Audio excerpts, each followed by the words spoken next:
Prime Minister Hun Manet expressed his appreciation for the collaborative efforts that made the massive event possible. EAC News reporter Anthony Ellis has the story. Millions of people descended on the capital city for the three-day celebration that included boat races, floating lanterns, and boats decorated with lights at night. People also made offerings to the moon for the change in weather and a plentiful harvest. Prime Minister Hun Manet praised the organisation committee of the Phnom Penh City Hall and all the relevant ministries and institutions for the cooperation organising a smooth, safe and joyous water festival for the first time in 4 years. The Prime Minister and the First Lady were among many to celebrate the festivities, along with King Norodom Sihamoni, who presided over the opening and closing of the boat races.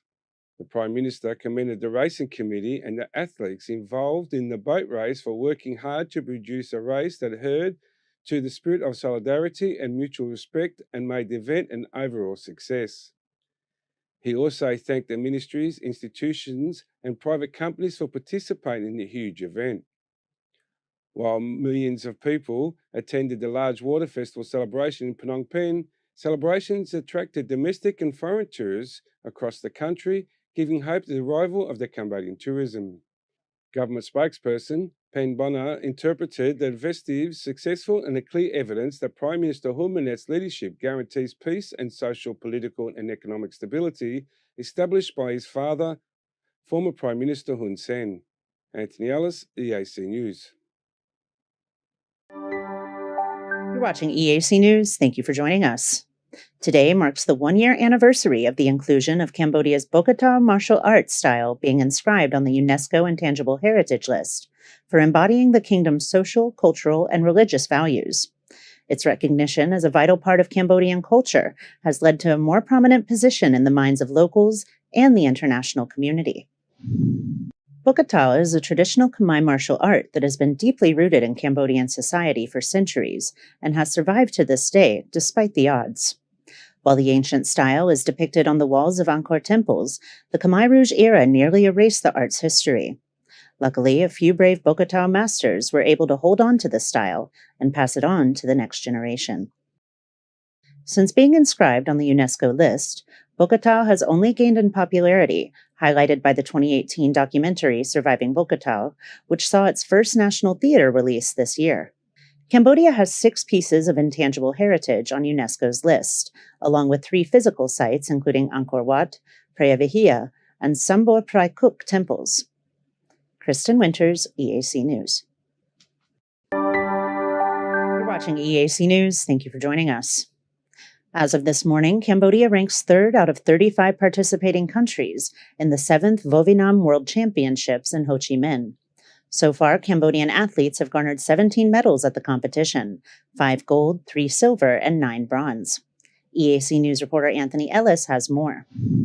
The native Vietnamese fighting style began as a self-defense method in the 1930s, but has since crossed international borders, with Vovinam training centers being established across the world. The 2023 World Championship being held from November 22nd to 30th, with more than 650 athletes from 35 countries are competing for 44 sets of medals. 3 gold medals for Cambodia went to Paul Chonsme in the women's singles, Chuck Sommerly in the world's 60 Ks category, and 4-man team, the swordsman, yesterday. Prime Minister Hun Manet congratulated the Cambodian Vovinam athletes for their success. President of the Cambodian Vovinam Federation, Ul Vatana, emphasised that winning 17 medals and placing 3rd in the 2023 World Championships shows the potential of Vovinam in Cambodia. This year, Cambodian athletes brought home the most medals in the category during the 2023 Southeast Asian Games. Anthony Ellis, EAC News. You're watching EAC News. Thank you for joining us. The Cambodian Human Rights Committee, or CHRC, says the human rights situation in the nation's prison system is improving. The committee conducted its own assessment and said that conditions regarding diet, vocational training, medical care, and access to exercise, religious freedom, and books are all in accordance with the law and ensure prisoners' human rights. EAC News reporter Anthony Ellis has more. CHRC Chairman Keo Ramis noted that the improvements while leading the delegations to meet the General Department of Prisons today at the Correctional Centre No. 2. While there, officials held a talk on cooperation and monitoring of human rights situation in prisons. The purpose of the visit was said to be an inspection of the current conditions for detainees, especially pregnant women and children who live in the facility with their incarcerated mothers. The CHRC and the Prisons Department said they would continue to work together to address issues to improve the human rights situations in prisons. To this end, the CHRC has placed complaint boxes in prisons and correctional centres to encourage reports of human rights violations. The department claimed the installation of the boxes reflected its own strong will, transparency and integrity to regards the prison's management. The CHRC thanked the Director General of Prison Department and the Capital Provisional Correctional Centres for their close cooperation in protecting the rights and freedoms of the detainees. According to the UN Human Rights Council report issued in 2021, Cambodia's prisons are at 343% capacity, causing what Amnesty International has called a ticking time bomb. The report also said that the prisons lack of beds, drinking water and fresh air. Anthony Ellis, EAC News. You're watching EAC News. Thank you for joining us. The Cambodia Development Resource Institute hosted a conference today entitled Cambodia Vision 2030 and Beyond, Charting a Path for Resilient, Sustainable, and Inclusive Prosperity. Prime Minister Hun Manet presided over the conference, where he detailed his administration's economic goals. EAC News reporter Anthony Ellis has the story.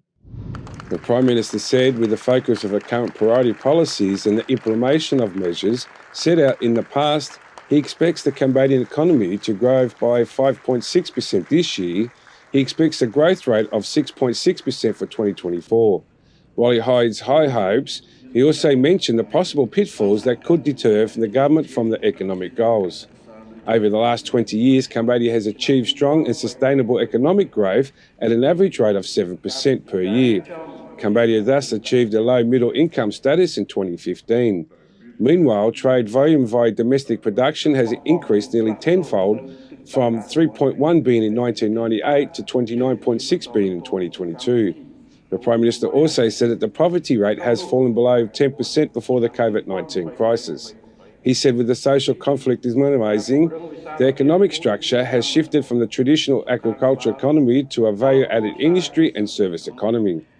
He reminded the crowd about his father win-win policy in 1998, when former Prime Minister Hun Sen allowed Khmer Rouge defectors to join the government. Prime Minister Hun Manet said that he built a strong economic base for development in the market economy system. He then laid out his administration's 5 priorities, including international trade, foreign investment for infrastructure, strengthening existing infrastructure, developing human capital, and institutional reforms in the political, economic and financial systems. Anthony Ellis, EAC News. You're watching EAC News. Thank you for joining us. The National Bank of Cambodia signed memorandums of understanding with China's central bank to enhance confidence, security, efficiency, stability, and inclusion in the financial sector.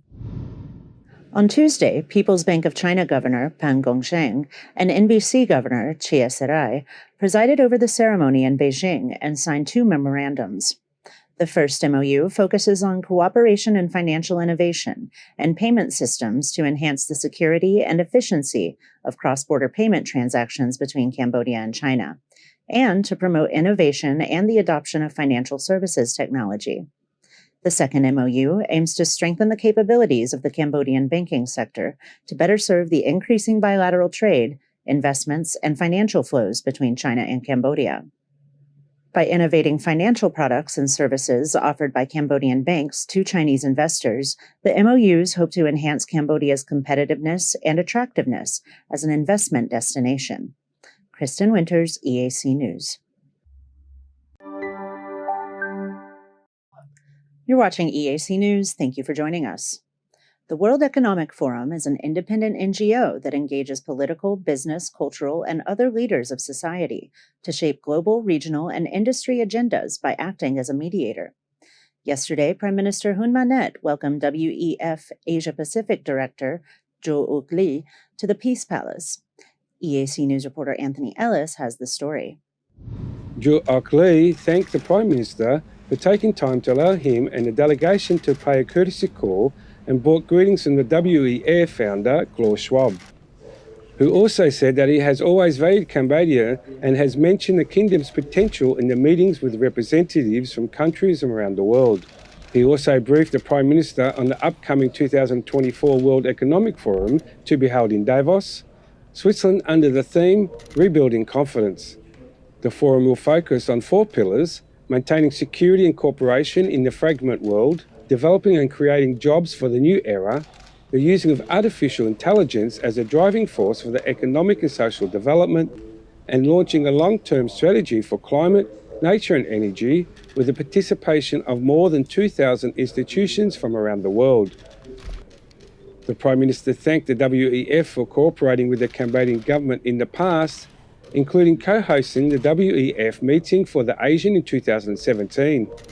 He also praised the important role of the WEF for bringing communications between the government and the private sector, resulting in the new governmental policies and incentives related to the business sector. The Prime Minister highlighted his continued support for the WEF meetings that began under the previous administration. He also thanked the WEF for the invitation to attend the 2024 forum in Switzerland. Anthony Ellis, EAC News. តើលោកអ្នកចិត្តរៀបអាពាហ៍ពិពាហ៍មែនទេហើយពិបាករកក្រុមហ៊ុនថតវីដេអូផ្សាយផ្ទាល់ដែលមានគុណភាពមែនទេអស់កង្វល់រ៉ាទីកាជាក្រុមហ៊ុនទទួលស្គាល់លំដាប់អន្តរជាតិលើសេវាកម្មថតផ្សាយផ្ទាល់គ្រប់កម្មវិធីកម្រិត 4K ដំបូងបង្អស់នៅកម្ពុជារ៉ាទីកាប្រើប្រាស់ឧបករណ៍ទំនើបម៉ាកល្បីៗធានាគុណភាពការផលិតតាមបច្ចេកវិទ្យាទាន់សម័យរ៉ាទីកានឹងជួយធ្វើឲ្យកម្មវិធីលោកអ្នកកាន់តែមានភាពអស្ចារ្យលោកអ្នកនឹងបានឃើញរាល់សកម្មភាពក្នុងពិធីទៅលើកញ្ចក់ទូរទស្សន៍ទំហំធំកម្រិត 4K និងការបញ្ចាំងលើផ្ទាំងក្រណាត់សព្រមទាំង LED ដែលមានរូបភាពច្បាស់ត្រជាក់ភ្នែកសូមអញ្ជើញកក់ពីឥឡូវនេះតាមរយៈលេខទូរស័ព្ទ012 823 848 017 838 889 និង016 823 848 រ៉ាទីកាទំនុកចិត្តការទទួលខុសត្រូវនិងគុណភាពខ្ពស់